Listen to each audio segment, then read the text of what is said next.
성경 본문 보겠습니다. 고린도후서 5장 16절에서 6장 2절까지입니다.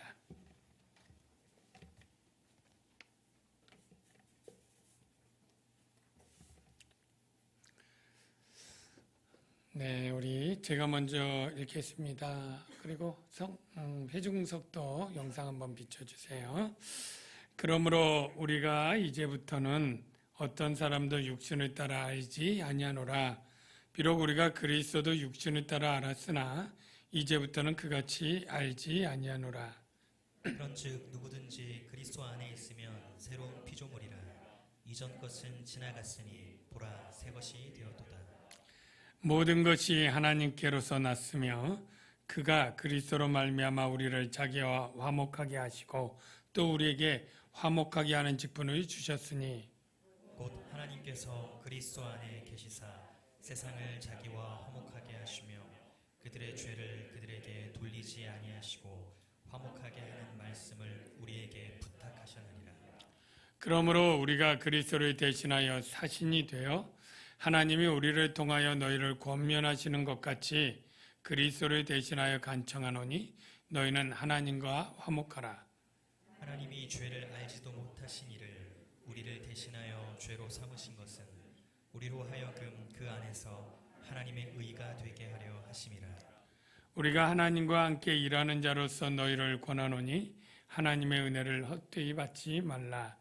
이르시되 내가 은혜 베풀 때 너에게 듣고 구원의 날에 너를 도왔다 하셨으니 보라 지금은 은혜 받을 만한 때요 보라 지금은 구원의 날이로다. 아멘. 네, 우리 좌우에 계신 분에게 조용히 우리 사랑합니다 인사하겠습니다. 사랑합니다. 반갑습니다. 여러분, 우리가 살면서 많은 사람들 만나고 그 사람들을 나름 어떤 사람이다 이렇게 평가를 하지 않습니까? 보통 저 사람 참 복받은 사람이네, 참 좋은 사람이네, 잘 살고 있네, 뭐 이런 것들 할 때 뭐를 기준으로 평가를 많이 합니까? 예. 보통 그가 가진 재산이나 돈 또는 그가 가진 건강, 그가 가진 지위, 신분 이런 것들 많이 평가하는 것 같아요. 그래서 넉넉하게 잘 살고 있고 정말 높은 지위 있고 좋은 집에 이렇게 살고 다 무탈하게 건강하면 저 사람 하나님께 복받고 참 잘 살고 있어. 우리가 그렇게 얘기를 합니다. 교회 안에서는 어떤가요? 교회 안에 저 사람이 어떤 사람이야 라고 할 때 그 사람 평가 어떤가요? 그가 가진 뭐 권사, 집사, 장로님 무슨 직분도 있고 또 교회 하여간 어떤 일 할 때 재능도 있고 말 주변도 있어서 말도 잘하고 또 은사도 있고 그러면 그분 거기서 아주 요즘 뭐 인싸라고 하나요? 아주 핵심으로 잘 하고 있어. 뭐 이렇게 평가들을 하는 것 같아요.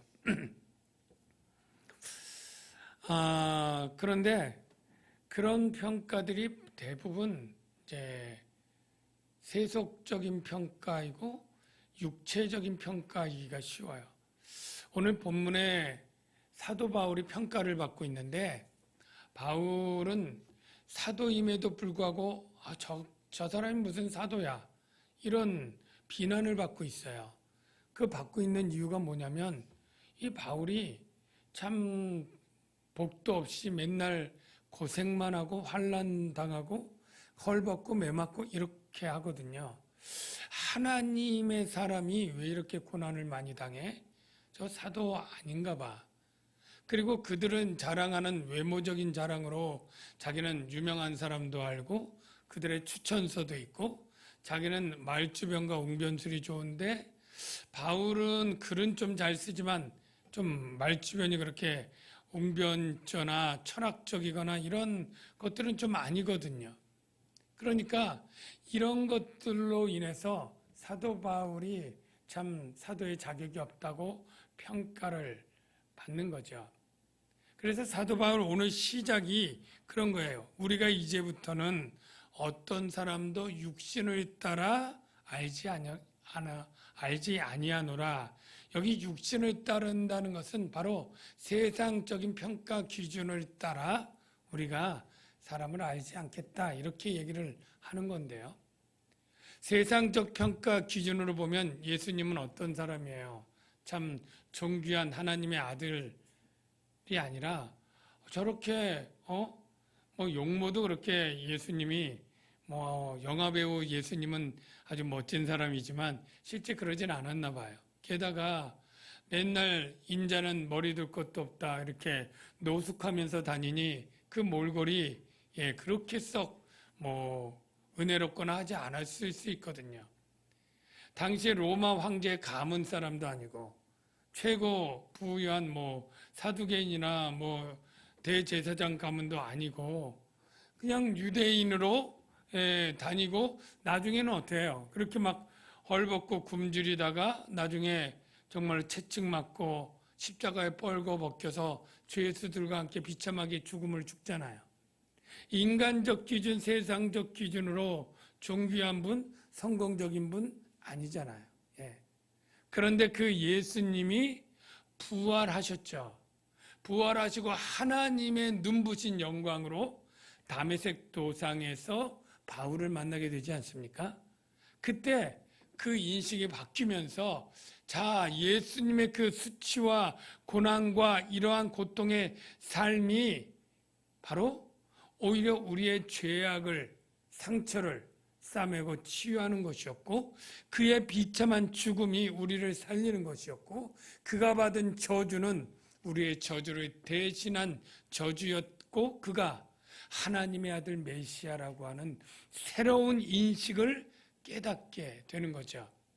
그래서 육체적으로 예수를 알던 그 예수는 그냥 어떻게 보면 십자가의 비참한 죽음을 죽은 저주받은 인간일 수밖에 없었지만 바로 이제는 그가 우리의 죄를 대신하시고 죽고 부활하신 하나님의 아들 메시아라는 사실로 새롭게 알게 된 이후부터는 바로 그 인식이 바뀌어서 사람들, 교회 안에 어떠한 사람이 정말로 하나님의 신실한 사람인지, 세상 사람들도 어떤 사람이 복된 사람인지 인식이 바뀌었다라고 말하고 있는 거예요.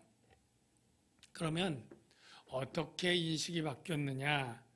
어떻게 바뀌었느냐? 17절을 먼저 한번 볼게요. 그런즉 누구든지 그리스도 안에 있으면 새로운 피조물이라. 이전 것은 지나갔으니 보라 새 것이 되었도다. 여러분, 그리스도 안에 있으면 우리가 새로운 피조물이 됩니다. 저와 여러분이 예수 그리스도를 구주로 믿고 그리스도 안에 있는 그러한 존재가 된 것을 여러분 아시기를 바랍니다. 그러니까 여러분은 새로운 피조물이 되었어요. 이 말씀은 굉장히 유명한 말씀이잖아요. 그래서 우리가 확신반할 때나 예수 믿으면 우리가 새롭게 되고 새로운 피조물이 됐대. 이것만 아는데 새로운 피조물이 됐다는 게 정확히 어떤 의미인가요? 성령 받고 중생하고 새로운 하나님의 자녀가 된 것, 이 정도까지는 그냥 생각이 될 수 있는데 더 정확하게 새롭게 된 것이 무엇입니까? 두 가지가 새롭게 됐다고 문맥을 통해 알 수 있는데, 첫 번째는 위에 말씀 있는 것처럼 예수님에 대한 지식이 새로워지는 거예요. 예수님에 대한 지식. 예수님이 그냥 인간 예수였다가 하나님의 아들 예수로 바뀌어지는 거예요. 이게 바로 성령으로 말미암아 새롭게 되는 거죠. 주는 그리스도요 살아계신 하나님의 아들이다라고 하는 이 베드로 고백이 베드로가 공부해서 저절로 알아진 게 아니지 않습니까? 네가 복이 있다 이를 알게 하신 것은 바로 하나님의 영 성령이신 것이죠. 그래서 새 사람이 되었다. 바로 예수에 대한 새로운 인식과 지식을 갖게 되었다라는 의미가 중요합니다. 골로새서 3장 10절에 보면 그 의미를 설명해 주는 말씀이 있는데, 새 사람을 입었으니, 새 사람의 특징이 뭐예요? 자기를 창조하신 이 하나님의 형상을 따라 지식에까지 새롭게 하심을 받은 자니라. 그 지식 중에 대표적인 새로운 지식이 바로 예수님을 그냥 선지자나 유대인 어떤 자칭 메시아라고 하는 자나 이런 인식이 아니라 하나님의 아들이요, 우리의 죄를 구원하신 그리스도 구주라고 하는 새로운 지식 갖는 것, 이게 바로 새로운 피조물의 특징이에요. 여러분, 세상 사람들 가운데 참 잘 살고 부유하고 권세도 있는 사람들이 굉장히 많죠. 예. 그런데 그 사람들이 다 복받은 사람이라고 할 수 있습니까? 그렇게 알 수는 없을 것 같아요. 왜냐하면 우리가 이 말씀을 보니까 정말로 새로운 피조물에 변화된 것은 바로 예수가 하나님의 아들이라고 하는 지식을 갖는 것인데, 그들은 그 지식이 없잖아요. 예, 그 지식. 새로운 피조물이 될 수가 없는 거잖아요. 저는 그냥 우리가 세상적 관점으로 보면 건강하고 형통하고 부유하고 사업 잘 되고 이러면 그 인생이 참 복받고 참 즐겁고 해피한 인생이겠다라고 하는 세상 사람들의 평가와는 달라야 돼요. 예. 새로운 지식이 없으면 그는 새로운 피조물도 아니고 정말로 하나님의 복된 인생이 아닌 거예요. 새로운 피조물의 두 번째가 뭐가 새로워졌느냐 하면 이 본문에 나온 힌트가 있어요. 그 힌트는 뭐냐면 15절에 보니까 어떻게 바뀌는 것이냐면, 살아있는 자들로 하여금 다시는 그들 자신을 위하여 살지 않고 그들을 대신하여 죽었다가 다시 살아나시니 예수님을 위하여 살게 하려 하심이라. 자, 우리가 새로운 피조물 이전의 옛사람의 특징은 다 자기중심적이고 이기적이고 나의 행복을 위해 살아가는 존재들이에요. 이게 특별히 나쁜 게 아니라 다 그렇습니다. 우리 모두, 이거는 뭐 존경받는 정치인이나 학자나 보면 다 하여간 자기 가족, 자기를 위해서 살죠. 우리도 다 그랬습니다. 그런데 그리스도 안에 새로운 피조물이 되면 이게 바뀌어요. 어떻게 바뀌느냐? 바로 내 중심적으로 사는 게 아니라 그리스도 중심적으로 사는 거예요. 나를 위해서 살던 사람이 그리스도를 위하여 살던 사람으로 바뀌는 거예요.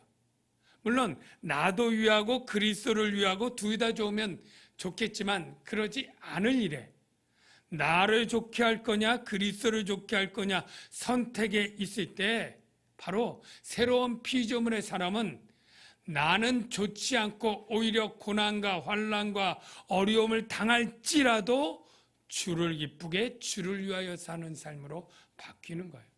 사도 바울이 지금 그런 삶을 사는 거예요. 지금 사도 바울의 대적자들은 왜 사도인데 저렇게 죽을 고생들을 하고 저렇게 하는 거야?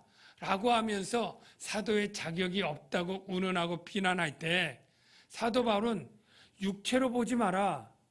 정말로 새로운 피조물의 삶은 이러한 고난들을 스스로 당하면서 예수님의 십자가를 뒤따라 십자가를 지고 살아가면서도 주를 위하여 살아가는 이 삶이 더 사도로서 적합한 자격 아니냐라고 하는 반론이 이 안에 담겨 있는 것이죠. 우리가 예수 믿는 사람들 평가할 때도 마찬가지일 것 같아요. 저분은 직분이 뭐고 저분은 참 저렇게 형통하게 잘 살고 참 교회에서도 많이 하고 은사도 이런 거 받았대. 물론 이런 것도 어떤 평가 기준이 어느 정도는 될 수 있겠죠. 그런데 새로운 피조물의 삶은 그런 것이 아니라 오히려 병 걸려도 괜찮아요. 고난이 있어도 괜찮아요.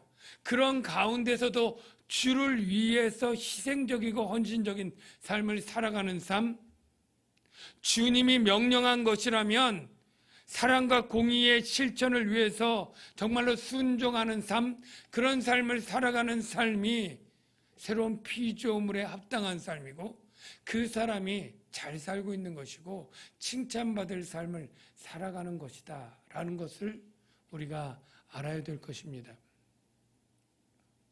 또한 여기서 우리가 좀 깨닫는 것은, 우리가 믿는 복음은 한번 구원받으면 그 구원이 취소되지 않고 성도의 견인처럼 하나님이 어떻게든 우리를 구원한다고 하는 그러한 교리를 믿고 있잖아요. 그러니까 정말로 구원의 확신을 갖고 담대하게 살아가는 은혜가 정말로 우리 이 믿는 이 교리 안에 풍성하거든요. 근데 이 위험한 약점이 뭐냐면, 어떤 오해를 할 수 있느냐면, 마치 구원은 따놓은 당상처럼 이제 구원받았으니까 뭐 대충 막 살아도 되겠지, 이렇게 해서 도덕적이거나 윤리적이지 못하게 만드는 약점이 있다, 이런 비난들이 있었어요.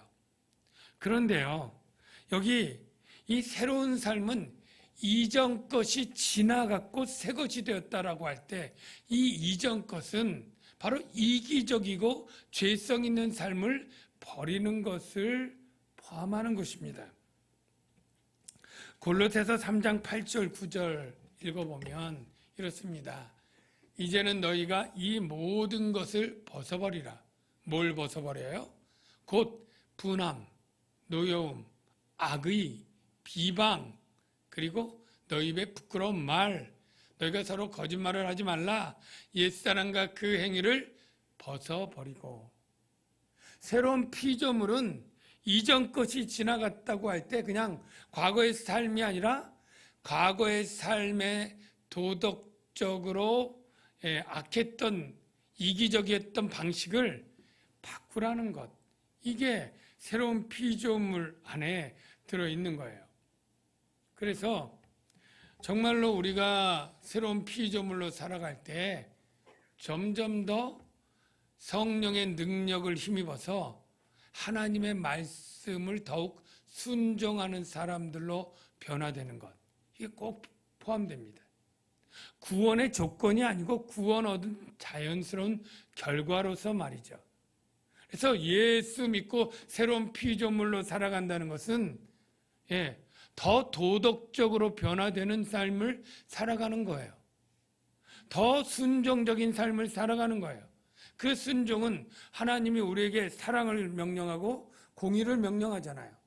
그러니까 더 공의를 실천하는 사람이요, 더 사랑을 실천하는, 더 도덕적이고 윤리적인 사람이 되어가는 것, 이게 새로운 피조물 안에 되는 거예요. 사랑하는 성도 여러분, 예수 믿고 새로운 피조물 되고 끝난 게 아닙니다.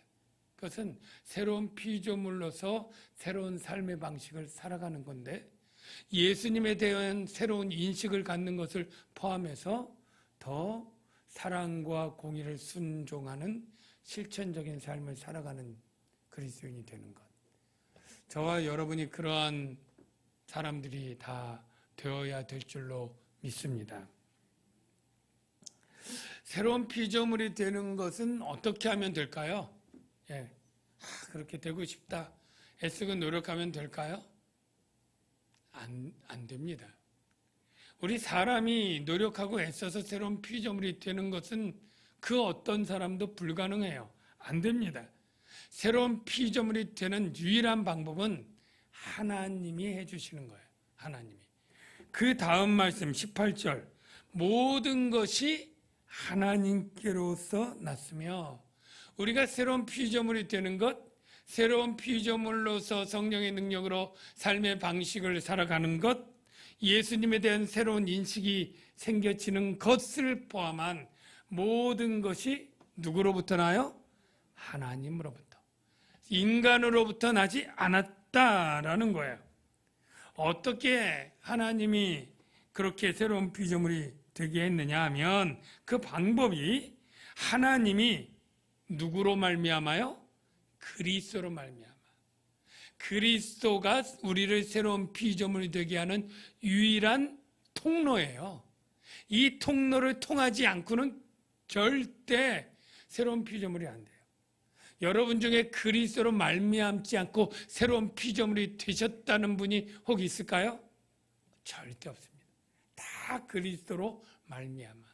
그러면 하나님이 하셨고 그리스도로 말미암아 하셨는데 어떻게 그리스도로 말미암아 구체적으로 하셨느냐? 바로 그리스도로 말미암아 그 내용이 19절에 보면 그들의 죄를 그들에게 돌리지 아니하시고, 예.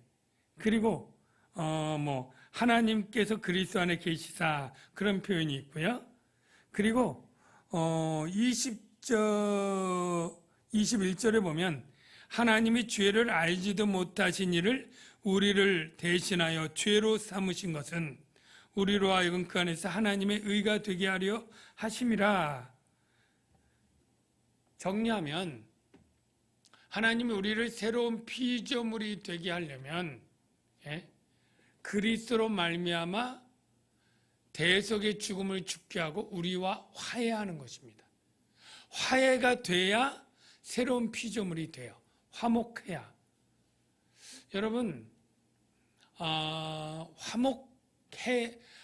화목하게 됨으로 우리가 새로운 피조물이 됐다고 하면 만약 화목하지 못했으면 어땠을까? 화목하지 못하면 우리가 하나님과 화목하지 못하면 어떤 상태가 될까요? 예, 성경에 있는 단어를 얘기하면 하나님과 원수가 되고요.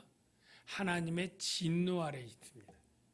그래서 에베소서에 보면 너희가 본질상 진노의 자녀다. 이런 표현이 있지 않습니까? 예. 그리고 우리는 세상에 소망도 없고, 예, 외인이고, 그렇다라고 얘기합니다. 여러분, 하나님과 화목하지 못하면, 그냥 못한 채로 그냥 살지 뭐. 전혀 그럴 수가 없어요. 하나님과 원수 됐는데 하나님이 어떤 분입니까? 가장 강력하고 가장 힘센 분 아니에요? 그분이랑 원수가 되고 그분이 나에게 진노를 퍼붓는다 그러는데 그러면 나는 그 진노를 막아낼 수 있습니까? 그런 재간이 있는 사람이 어디 있겠어요? 피하여 도망갈 때가 있습니까? 그러니까 하나님과 원수되고 하나님의 진노 아래 있는 인간은 가장 비참하고 가장 불쌍한 인간인 거예요. 아무 소망이 없는 자가 되는 거예요. 바로 하나님이 바로 이렇게 불쌍하고 비참하고 소망 없는 우리 바로 거기에서 우리를 구원하기 위해서 하나님이 화해를 하는 거예요. 로마서 5장 9절에서 10절을 보면 우리가 그의 피로 말미암아 의롭다 하심을 받았으니 더욱 그로 말미암아 진노하심에서 구원을 받을 것이니 우리가 원수 되었을 때 그의 아들이 죽으심으로 말미암아 하나님과 화목하게 되었은즉. 제가 여기서 말하는 것은 화목하기 전의 상태는 하나님과 원수 되었을 때고 그의 진노하심 아래 있다는 거예요. 오직 예수 그리스도의 피, 그의 죽음으로 말미암아 화목하게 되는 것, 이게 바로 새로운 피조물이 되는 유일한 길이요, 유일한 방법이에요. 하나님과 화목하게 될 때 바로 어떻게 되느냐? 21절 끝에 보면 바로 그 안에서 하나님의 의가 되게 하려 하심이라. 하나님의 의가 되게 하려 하십니다. 하나님에게서 죄인이었던 우리가 이제 예수 그리스도로 말미암아 의인이 된다는 건데요. 제가 여러분에게 조금 의에 대해서 좀 설명을 드리고 싶어요. 여러분이 죄라고 하는 것과 의라는 개념은 다른 건데요. 그리스도로 말미암아 우리가 죄인에서 의인이 되지 않습니까? 근데 의의 뜻이 무엇인가요? 의의 뜻. 너희는 먼저 그의 나라와 그의 의를 구하라. 이거 유명한 말씀이잖아요. 근데 그 말씀 들을 때, 그래, 그의 나라와 그의 의를 구해야지. 근데 의를 어떻게 구하는 거지? 의를? 내가 그냥 공의롭게 살라는 건가? 내가 세상에서 그냥 착하게 살라는 게 의를 구하는 건가? 여러분, 그렇게 생각하기 쉽잖아요. 그런데 그런 뜻이 아닙니다. 의를 위하여 박해를 받는 자는 천국이 저희 것이며, 의를 위하여 박해받는 게 도대체 뭐야? 여러분, 이 의는 그냥 우리가 아는 선, 착하게 사는 이런 의가 아니고, 원래 의는 하나님과 피조된 인간 간의 그 관계를 규정하는 말이에요. 무슨 말이냐면 하나님과 인간이 올바른 관계에 있으면 의다, 이렇게 얘기를 해요. 하나님과 인간의 올바른 관계, 의가 올바름이잖아요. 올바른 관계가 의다. 그러면 하나님과 인간의 올바른 관계가 또 뭐냐라고 말하면 이렇게 생각하면 돼요. 하나님은 창조주로 인간을 창조했습니다. 하나님은 인간에게 모든 것을, 생명과 지혜와 모든 것을 보호하고 돌보셔요. 하나님 없이 인간은 생명도 그 존재 가치도 다 의미가 없습니다. 이게 하나님이 창조주예요. 하나님이 창조를 그렇게 했고, 인간은 그러면 이 하나님에 대해서 어떤 관계를 가져야 되냐면 두 가지로 표현하는데, 첫째, 의존하는 관계. 하나님을 철저히 의존해야 돼요. 두 번째, 섬기는 관계. 이 섬기는 것은 바로 말씀에 순종하는 거예요. 그래서 하나님은 지으시고 돌보시고, 인간은 섬기고 의존하고, 요 쌍방간이 될 때 이게 올바른 관계고 이게 의입니다. 그런데 이 올바른 관계가 깨어졌어요. 아담의 범죄로 내가 하나님의 올바른 관계를 안 지키고 사단의 속임에 넘어가서 불순종하지 않았습니까? 그래서 이 죄가 들어오면서 이 관계가 단절됐습니다. 단절됐어요. 하나님으로부터 생명의 공급이 끊어지니까 죽음이 왔고요. 하나님의 모든 지혜와 사랑과 모든 것이 단절되니까 결핍하고 고통의 삶을 사는 거예요. 그래서 이사야 59장 2절에 분명히 이렇게 표현하는 말씀이 있어요. 3번 자막을 보면 오직 너희 죄악이 너희와 하나님 사이를 내었고, 끊었다는 거예요. 단절시켰고, 너희 죄가 그의 얼굴을 가리워서 너희를 듣지 않게 함이니, 하나님과의 소통 부재가 되고 단절된 거예요. 이 죄 문제를 예수 그리스도만이 오셔서 이 단절된 관계를 다시 연결해서 의로운 관계로 만들고, 이게 화목이 이루어지게 하는 의미를 한 거예요.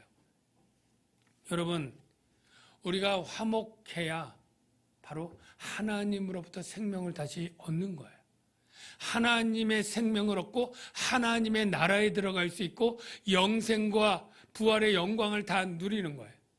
여러분, 예수 그리스도로 말미암아 우리가 하나님과 화목했다는 것이 얼마나 큰 은혜인지를 여러분이 아시기를 주의 이름으로 축원합니다. 정말로 기쁘고 감사한 일은, 정말로 죄인이었으면 얼마나 비참하고 하나님과 원수로 진노 아래 살아가야 될 비참한 우리 인생이 하나님께서 화해해 주심으로 다시 올바른 의의 관계가 돼서 하나님으로부터 단절됐던 생명과 지혜와 사랑과 온갖 좋은 것들을 공급받는 화목한 관계가 되었다는 것, 이게 얼마나 놀랍고 기쁘고 감사한 일인지, 은혜인지를 여러분이 아시기를 바랍니다. 왜 더 은혜냐고 하면 그 방식이 은혜로 와요. 보통 우리가 화해할 때 서로 누군가 죄를 짓고 다퉈서 화해가 될 때 보통 가해자가 있고 피해자가 있어요. 그러면 가해자가 용서를 빌러 가야 돼요? 피해자가 용서를 빌러 가야 돼요? 가해자가 피해자에게 용서를 빌러 가야 마땅하잖아요. 부부가 서로 정조를 지키고 정말로 서로를 사랑하며 서로를 바라보며 잘 살기로 서약을 하고 결혼을 해요. 보통 다 그렇게 결혼합니다. 그런데 한 사람이 바람을 폈어요. 그러면 이건 뭐예요? 약속을 깨뜨린 거죠. 배신한 거죠. 그러면 이 배우자는 큰 상처를 받고 고통을 당하죠. 그러면 나중에 다시 화목하려면 어떻게 됩니까? 바람핀 이 가해자가 상처받은 배우자에게 가서 정말 무릎 꿇고 싹싹 빌고 정말로 분이 풀릴 정도로 충분한 사과와 사죄를 해야 되죠. 그래야 화해가 되는 거잖아요. 그런데 하나님과 인간도 하나님은 하실 바를 다 했어요. 약속대로. 인간이 하나님을 섬기고 순종할 그 약속을 어겼어요. 누가 가해자입니까? 약속을 어긴 인간이 가해자죠. 하나님은 그 모든 의무를 다한 하나님은 피해자고 상처를 받았어요. 그러면 죄인인 가해자가 가서 하나님께 가서 사죄하고 빌고 화목제물 들고 가야 되잖아요. 이게 정상인데 이게 거꾸로 됐어요. 하나님이 죄인을 찾아오셔요. 주도적으로. 하나님이 화목제물 들고 와요. 그 화목제물은 바로 자기 아들 예수 그리스도의 피값이죠. 그러니까 하나님이 우리를 화목하게 하셨다라고 하는 것도 은혜로운데 그 방식조차 인간이 얼마나 죄악 가운데 뻔뻔한지 가만히 있으니까 우리를 구하려고 지옥에서 구하려고 하나님이 찾아오시는 거예요. 하나님이 주도하시는 거예요. 하나님, 예수님, 성령님, 삼위 하나님이 우리의 구원을 계획하시고 성취하시고 화목제물을 들고 오셔서 우리와 화해하는 거예요. 이게 은혜인 거예요. 은혜. 그래서 이렇게 말하는 거예요. 6장 1절에 우리가 하나님과 함께 일하는 자로서 너희를 권하노니 하나님의 은혜를 헛되이 받지 말라. 보라, 지금은 은혜 받을 만한 때요. 여러분, 그런데 이 은혜를 거절해요. 수많은 사람들이 거절합니다. 지금도 하나님을 믿지 않는 세상의 수많은 사람들은 나름대로는 착하게 살고 나름대로는 소신껏 살고 바르게 사는 것 같지만 하나님의 은혜를 거역하는 그러한 삶을 살고 있는 거예요. 예. 잘 사는 사람 하나도 없습니다. 하나님이 볼 때 의로운 사람이 하나도 없는 거예요. 하나님과 올바른 관계에 있는 사람이 하나도 없는 거예요. 피조물로서 마땅히 하나님께 섬길 예와 순종을 안 하는 그러한 불의한 사람들인 거예요. 그런데 우리가 믿지 않는 사람들 얘기는 그만하고 믿는 사람들 가운데 하나님의 은혜를 헛되이 받지 말라라는 말은 무슨 뜻인가요? 은혜를 받긴 받는데 헛되게 받는 사람이 있다는 것 아니에요? 어떤 사람이 헛되게 받는 것일까요? 고린도 교회의 예를 보면 모세 율법을 가르치는 자들 때문에 그들이 예수의 권위를 모세 아래에 두었고 모세 율법을 지키라고 가르쳤다고 치게 됩니다. 그러니까 하나님의 은혜는 우리가 율법을 지켜서 그 은혜를 받거나 새로운 피조물이 되는 것이 아닙니다. 새로운 피조물이 되고 구원받고 영생을 얻는 것은 인간의 노력과 선행과 율법의 준수, 행위로 되는 것이 아니잖아요. 그런데 이렇게 우리의 노력과 열심과 어떤 행위로 공적으로 하려고 하는 그것이 하나님의 은혜를 헛되게 하는 것입니다. 다른 복음이 되게 만드는 거예요. 다른 복음이 되게 한다는 것은 이미 바울이 고린도 교회를 책망하면서 얘기를 했어요. 고린도후서 11장 4절을 볼까요? 이렇게 말하는 거예요. 바울이 고린도 교회에게.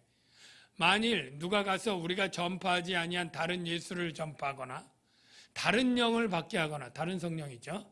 혹은 너희가 받지 않은 다른 복음을 받게 할 때는 너희가 잘 용납하는구나. 고린도 교인들이 일부는 다는 아니겠지만 다른 복음, 다른 예수, 다른 영을 용납했다는 거예요. 이게 하나님의 은혜를 헛되게 하는 그러한 증거인 것입니다. 여러분, 하나님의 은혜를 헛되게 받는 분들이 하나도 없기를 바랍니다. 혹여 우리가 구원을 받고 새로운 피조물이 될 때 내 어떠한 노력과 열심과 공로로 내가 받게 되었다고 하는 생각, 그런 가르침을 가르치는 것을 여러분 동요되거나 흔들려서는 안 된다는 것 여러분 분명히 기억하시고요. 두 번째로 종교다원주의적인 가르침도 교회 내에 적잖이 있습니다. 즉 예수 외에도 구원의 길이 있다, 이러한 주장인데요. 이런 주장이 누가 그런 주장을 해. 그런데 이 현대 신학 가운데 그런 게 많습니다. 우리가 WCC 여러분 들어봤나요? 에큐메니칼에서 교회 연합운동 하잖아요. 이 지금 우리 장로교단의 양대산맥이라고 하는 우리는 합동인데 통합 측이 여기서 지금 해서 이 WCC 할 때는 온갖 교회들이 다 모이잖아요. 예, 거기서 굿 같은 것도 하는 춤사위도 하고 초원제에서 죽은 영혼 부르는 그런 행사도 하고 샤머니즘적인 원불교나 캐톨릭은 말할 것도 없고 무속신앙이나 이런 다 모여서 교회 일치 이렇게 얘기를 해요. 그러니 거기서 우리만 구원이 있다고 말할 수 있나요? 그러니까 타협하게 돼서 모든 종교 안에 구원의 길이 있다는 그러한 얘기를 할 수밖에 없는 그런 것들을 하고 있으니 이게 어찌 다른 복음이 아니겠습니까? 예. 하나님의 은혜를 헛되게 받는 것 아니겠습니까? 여러분들이 절대 혹여라도 다른 종교의 구원이 있다거나 예수 말고 다른 구주가 있다거나 다른 복음이 있다고 할 때 이 귀한 하나님의 은혜를 헛되게 하는 것이다 라는 것을 분명히 명심하고 흔들리지 않는 여러분들 되시길 축복합니다. 이제 끝으로 사도 바울은 내게 화목의 직분을 맡겼다 얘기하고요. 19절에 보면 화목하게 하는 말씀을 우리에게 부탁했다. 그래서 20절에 우리가 그리스도를 대신한 사신이고 하나님을 대신하여 간청한다. 그리고 6장 1절에 우리가 하나님과 함께 일하는 자로서 너희를 권한다. 여러분, 하나님은 화목하게 하는 그 위대한 일을 하시고 나서 자, 이제 너희랑 화목한다, 다 내게로 와라, 직접 말하시지 않는다는 거예요. 직접. 하나님이 직접 천둥과 우레소리로 그렇게 우리 귀에 들리도록 말하지 않고 누구를 통해서요? 먼저 화목한 자. 누굽니까? 저와 여러분이죠. 예. 꼭 사도나 목사, 신학생 아니어도 되는 거예요. 바로 내가 하나님께 화목하여 새로운 피조물이 되었다면 나에게 그 말씀을 부탁했다는 거예요. 예. 우리는 이제 이 화목의 말씀을 너무나 은혜롭고 귀한 이 화목의 말씀을 나만 알면 되지 절대 그래서는 안 되는 거예요. 이 말씀을 통해 누군가 아직도 하나님과 불의하고 불화한 상태에 있는 그에게 하나님과 단절이 되어 모든 좋은 것들로부터 결핍되고 핍절하여 죽어가고 있는 그에게 이것들을 전해야 될 그러한 사명과 특권을 같이 가는 거예요. 하나님과 함께 일한 자고 하니 얼마나 높은 일입니까? 하나님의 사신이요 대사라고 하니 얼마나 귀한 일입니까? 우리가 그러한 특권을 가진 자로서 또한 사명을 받은 자로서 화목하게 하는 일을 감당하는 우리 교회가 되고 여러분 개개인이 다 되시길 주의 이름으로 축원합니다. 이 시간에 우리 같이 찬양을 하는데요. 이 찬양 가사에 보니까 그 은혜를 놓치며 살았네 이런 표현이 있어요. 헛되고 헛된 것들을 바라보며 세상 것을 주목하면서 정말로 복음의 은혜를 잊어버리고 살았다고 하는 단식이 있는데 우리는 복음의 은혜 가운데 살아야 될 줄로 믿습니다. 이 시간에 나의 한숨을 바꾸셨네 찬양하겠습니다.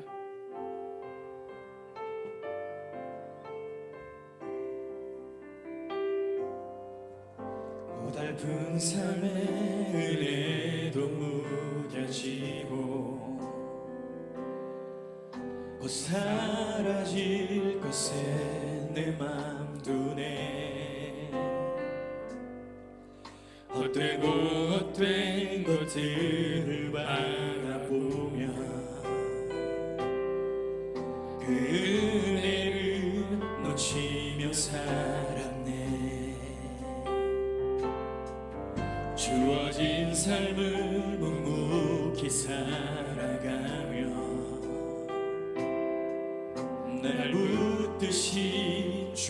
예수를 보내 사망 가운데 놓여진 나의 삶을 날 건지신 그 이름 예수 나의 한숨을 나의 한숨을 바꾸셨네 아멘. 주를 향한 노래로 소망의 노래로 나의 눈물을 거두신 주 예수 이름 안에 살게 하소서 나의 한숨을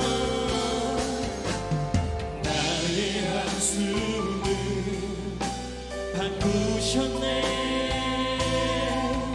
주를 향한 노래로 소망의 노래로 나의 눈물을 거두신 주 예수 이름 안에 살게 하소서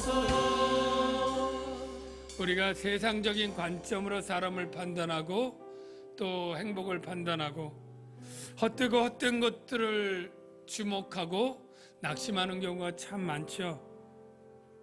우리가 은혜를 놓치며 살아가기 쉽습니다. 오늘 이 시간에 이 찬양 가사에 있는 것처럼 하나님이 주신 그 은혜를 주목하게 하여 주옵소서. 참으로 지극히 크고 영원한 영광의 중요한 것을 주목하고 바라보는 믿음으로 우리가 은혜 가운데 살게 하여 주옵소서. 비록 아프고 비록 가난하고 비록 실패하고 환난이 온다 할지라도 하나님의 은혜 안에서 내가 낙심하지 않고 믿음으로 살아가게 도와주시옵소서. 우리 한번 그런 제목으로 기도하도록 하겠습니다. 주님